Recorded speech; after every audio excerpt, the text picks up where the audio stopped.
if you overspent during the holidays, then Yeah. give us some tips. What do we do? What do we do now for tackling the debt that we racked up during the holidays?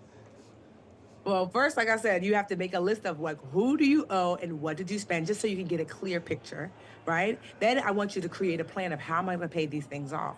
Maybe you can return some of those holiday gifts. Like I was just looking in my closet and I was just like, I had these big plans for decorating my tree differently, and I didn't. So I still have some of the holiday decorations left over, and potentially, can you send some of those things back? Did you get gifts that you're not using that you can return and get that money back to use to pay down some of your debt?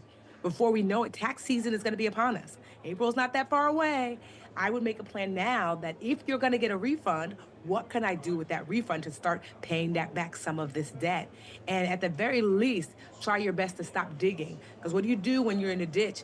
Put the shovel down. Your credit card might be a shovel, and you might need to put it down temporarily and say, I need to manage without it so I can actually pay off that debt. And lastly, if your credit score is decent, you could do something maybe called a balance transfer card. This is when you transfer your balance from one card that has a higher interest rate to ideally a card that has a promotional 0% interest rate for sometimes up to 2 years almost.